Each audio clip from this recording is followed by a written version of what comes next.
Hello and welcome to the channel and welcome to another Lost reaction. This is season 2 episode 3 and it is called Orientation. Okay, so first off, I recorded the first 2 episodes in one shot before actually releasing the first. So I have been unable to answer questions or correct any mistakes from the last 2 episodes. So I'll do that now. First off, quarantine was written on the inside of the hatch, not the outside of the hatch. That was a gut reaction. I know where it's coming from. I didn't correct it. I didn't even realise I'd made that mistake until after the event. But it does bring up questions about why the quarantine was written on the inside. I'll come back to that. Jack's wife, I did recognise that it was Jack's wife that he was operating on in the first episode. I kind of didn't comment on it really. I did kind of comment on it in the full reaction, but the YouTube bit got cut out. Tire blew, car jumped the divider, went head on with an SUV. Oh, this is that accident, isn't it? Yeah, alone. Where's the driver of the SUV? I didn't mention it. I didn't think it was worth mentioning. I thought it was quite obvious that that's what we were watching. Thirdly, Desmond is Scottish. Turns out I'm not very good at recognising accents. Honestly, I did. I thought it was an Irish accent at first. It was only when we met him back in the present day that I recognised it was Scottish accent. Probably why I didn't immediately recognise that it was Desmond. Last episode. In the last 2 episodes, really, we've got a few questions. Desmond. 1. Who is he? Why was he in the hatch? How long has he been in that quarantine place? Why was quarantine written on the inside of the hatch? It's usually written on the safe side to warn people of what's on the other side, which would suggest that from Desmond's point of view the entire world was under quarantine. That might explain why he thought that civilization was no more. Also, who is the him that he thought John Locke was? Who has he been waiting for? And why doesn't he know what the person he's waiting for looks like? Just that's too many questions surrounding Desmond just to get any sort of clue whatsoever. 80s. I can't imagine that he's been in there since the 80s, but it's possible, I suppose. I think he's possibly older than I thought he was at first. Maybe Jack's a little bit older than I think he is. No, that can't be right. For Jack to have been performing surgery pre-89 even would make him older than I am. And there's no way that Jack is as old as me. Yeah, if he's in his 40s, he's only just in his 40s. So there is no way he was performing surgery in 1980 when he met Desmond. So Desmond couldn't have been in there all that time. So either that what could we call it? That base, that hatch, is decked out with what was already redundant systems and obsolete equipment, or it wasn't specifically designed for or by Desmond himself. It was made for another purpose, or a previous person, maybe. Maybe Desmond isn't the only person that's ever been there.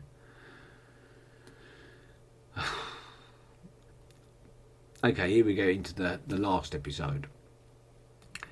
Jin, Michael and Sawyer are safe. They've made it back to the island.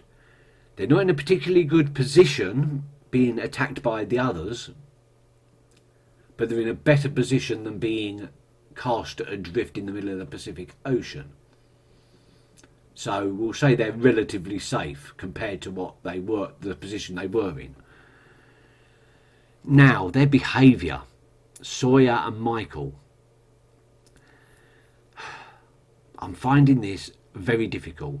I'm thinking that by the end of this series, and when I come to review my opinions on the characters again,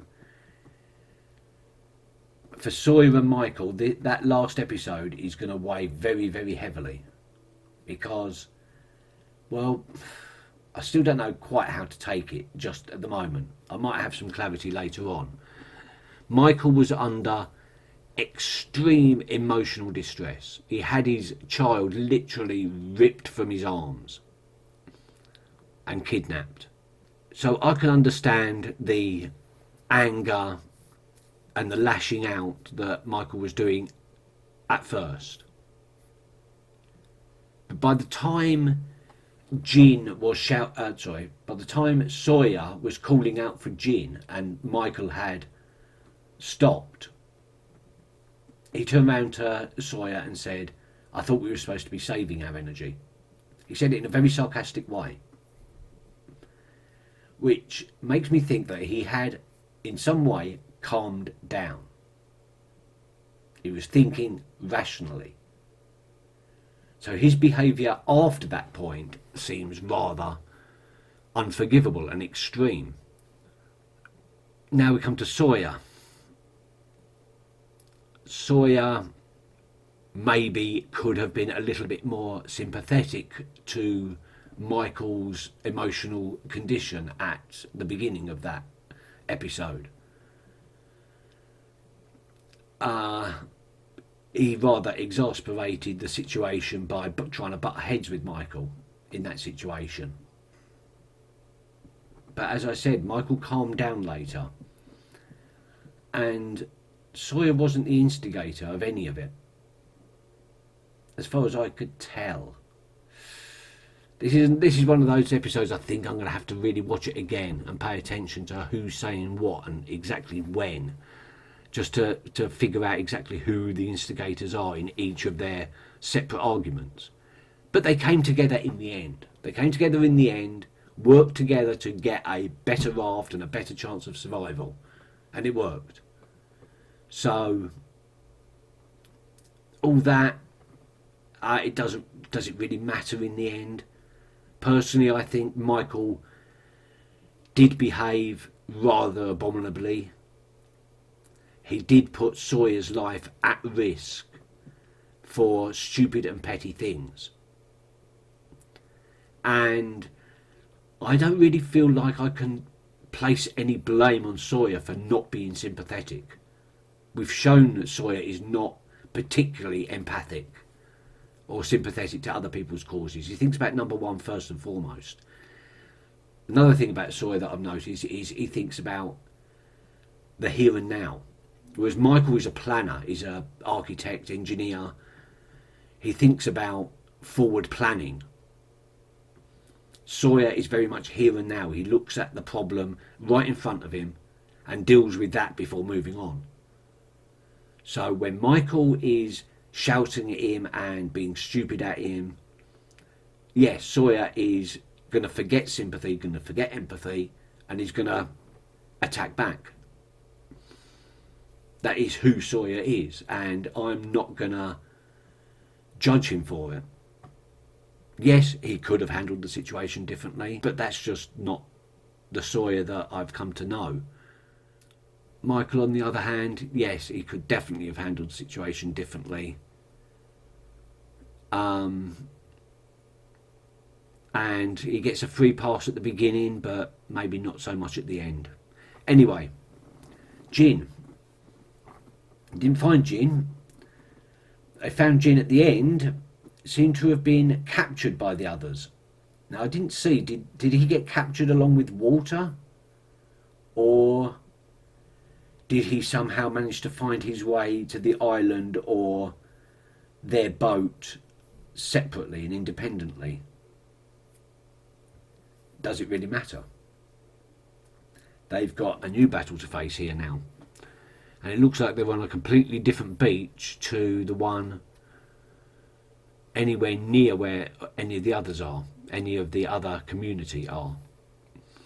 So they're going to have to fight the others on their own. And I'm thinking Sawyer and Jin are going to be the fighters here. Michael's a fighter, but not a physical fighter. He fights for what he believes in. But as far as actual fisticuffs go, I think he can handle himself about as well as any average normal person. Whereas Sawyer and Jin can handle themselves way, way better. We know Jin is, in essence, has been a hired thug of some kind. We know Sawyer can handle himself perfectly well and not afraid to go that extra step in killing people. Maybe what they need. I don't know, but if Sawyer saves the day again, then I think he's going to go rocketing up to into my top 5, or close to. Because Sawyer was, in my opinion, a hero in the last episode. He took a bullet for Walt. He took a bullet for the mission. He dug it out himself. John throwing Kate under the bus. Seemed very quick to implicate Kate. I would like to think that he assessed the situation and in a blink of an eye came to the conclusion that their best bet to get information, to get what they needed, and for everyone to be safe was for John Locke to not be tied up. And therefore he came up with the plan of throwing Kate under the bus. But another part of me thinks he probably just said that to save his own skin and then improvised from there to make himself look a bit better. John Locke is the hardest person to read in this. Sometimes I think I've got John Locke totally wrong. And sometimes I think I've got him spot on. And sometimes I think it's a little bit 50-50. Whereas I'm very, very confident in everybody else's, in my assessment of every other character. It's getting difficult to... Let's move on. Orientation. This episode. Episode 3. Orientation. Don't know what that means. It's either they're taking some of the community are taking a trek somewhere, because of course we've now caught up and we're all in the present day. Like the last 2 episodes happened simultaneously, but now we're all moving forward together.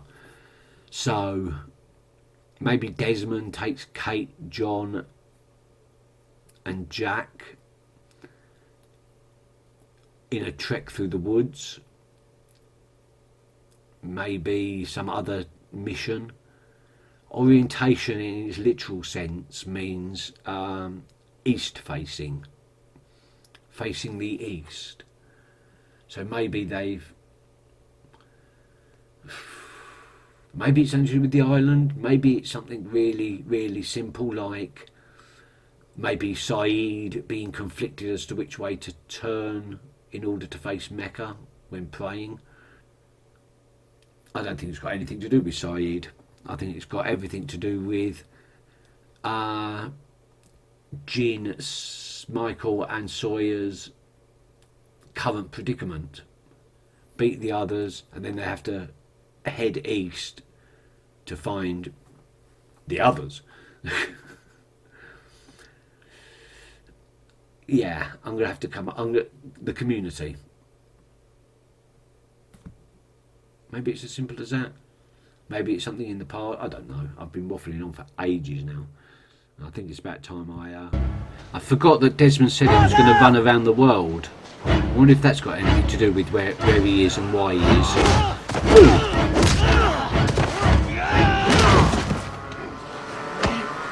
That was quick. I thought Sawyer and Jim would have put up more of a fight. Jim's weak though. Wow, they're all captured.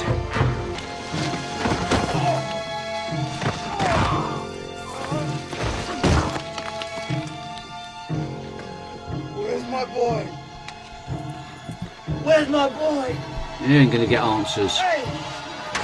What you do with my boy?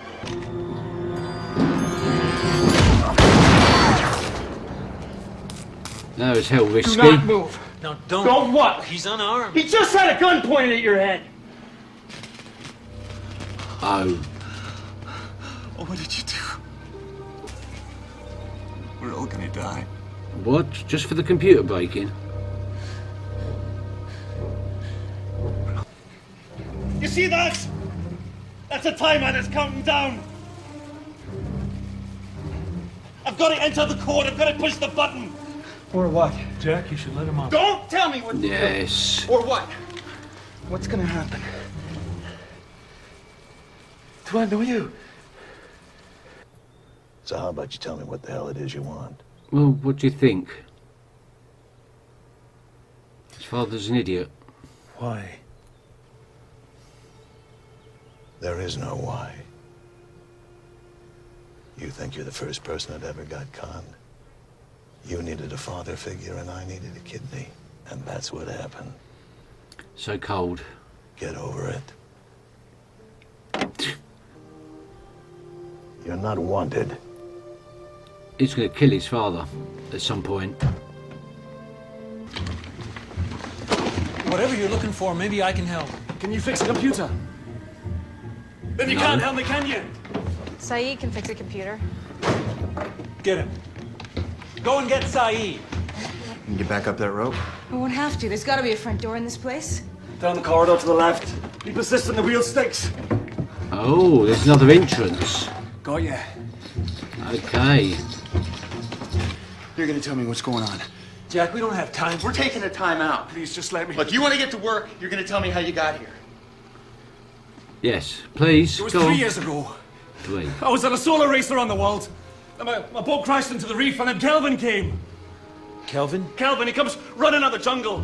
Hurry, hurry, come with me. He brings me down here. He types in the code, he pushes the button, and it stops. What stops? What was all that about, I say? Just saving the world, he says. Then Kelvin died, and now here I am all alone.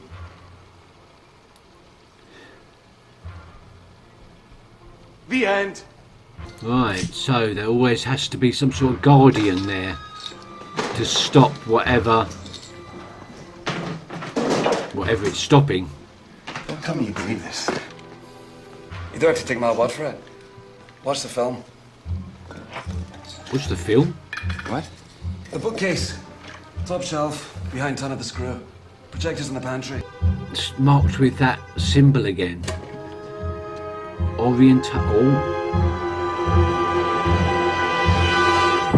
Okay, it's that meaning.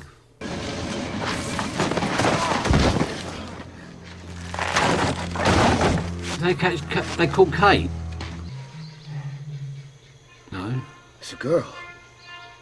Someone they have not met before. New person. Ooh. The Dharma Initiative.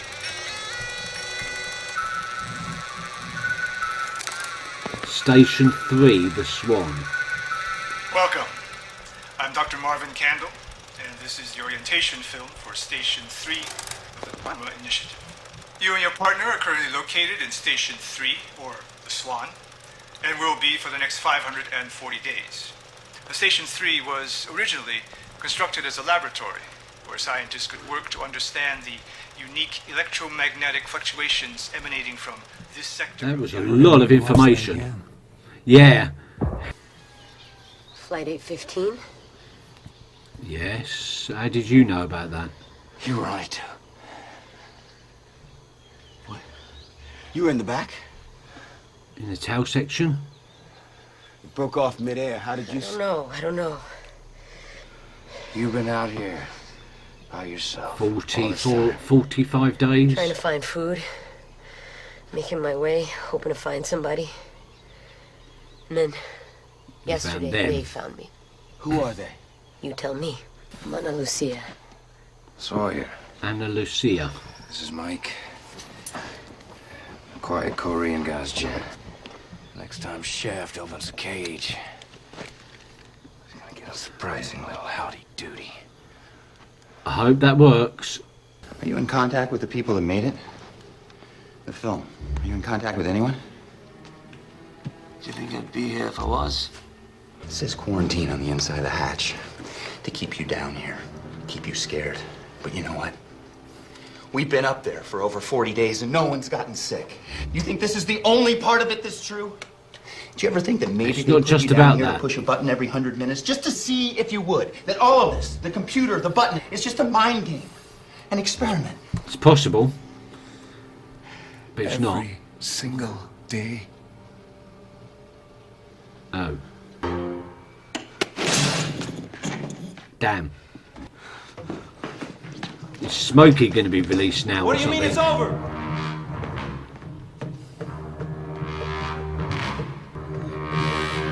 "48 minutes. What are you doing? Are you leaving? Desmond? It looks like it, doesn't it? Wait. Where are you going? As far as I can run, brother. Why is this happening like this? What do you want? What are you... What am I supposed to do? Where'd you get that gun, anyway? What? The gun. How'd you get it on the plane? There was a federal marshal on the plane. So what, you just happened to have his gun? Yeah, I'm lucky. Mike, let's get this thing going. How come you didn't use it when they grabbed you? Gosh, I guess I was too busy getting hit in the face with a club.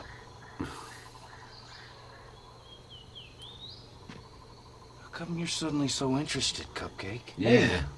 What? Come on, let's just... We got... No, it's a fair question. Back up! Back up! She's one of them.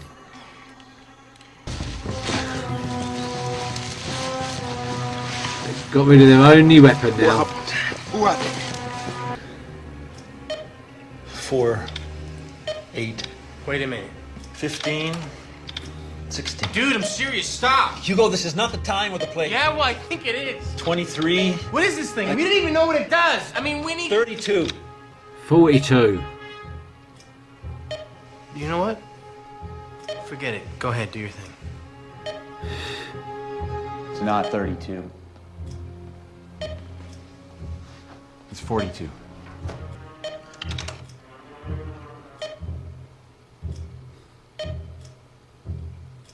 Hit. Come on. He wants to find out what it will do. You have to do it. Why does he have to do it? You do it yourself, John. No, you saw the film, Jack. This is a two-person job, at least. You want to push the button, you do it If yourself. it's not real, then what are you doing here, Jack? Why did you come back? Why do you find it so hard to believe? Why do you find it so easy? It's never been easy! No, it hasn't. He's had a lot of things to rack his faith. It's a button. Jack's determined. Do this alone, Jack. Why not? It's just about... I don't want to. I don't get why it's so important to have Jack press the button.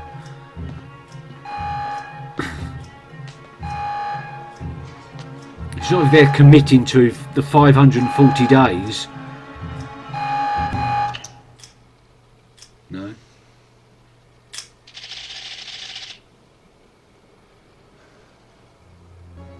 You think if they entered 52, they might buy themselves an extra 10 minutes? I'll take the first shift.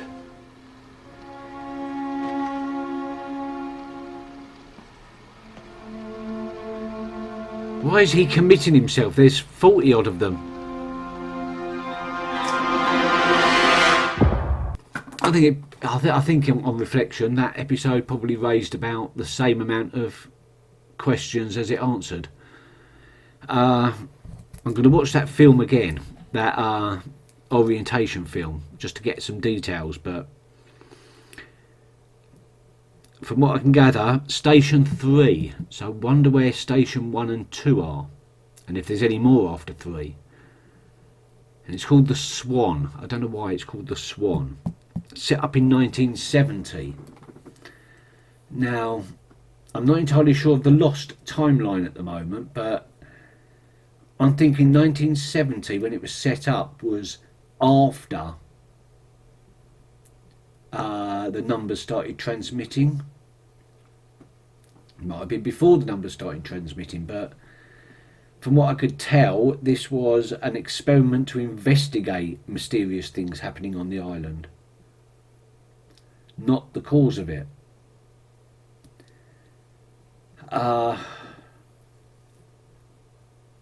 No, I'm lost. Well, it's actually to investigate the electromagnetism of the island or something. In the east of the island. Orientation, east. Aside from that, we still really don't have any answers. Yeah, got completely confused. No, I got completely fooled by Anna Lucia, who turned out she was working for the others, and now she's left Michael, Sawyer, and Jin without a weapon at all. But it seems that the others are just as curious about our community as the community is about the others, which is interesting. Yeah, that they're not just brute force, kill everything that's not them. You know, xenophobes. No sign of Walt yet. This is bad. Apart from that, nobody else really got a mention. So 108 minutes as a countdown. What is that a countdown to? Is it a countdown to some infection that they keep talking about, a sickness? Or is it Smokey? Are the two the same thing? I don't know. On with the next episode. Thank you very much for watching. I'll leave it there. Until then, take care. Catch you later. Bye bye.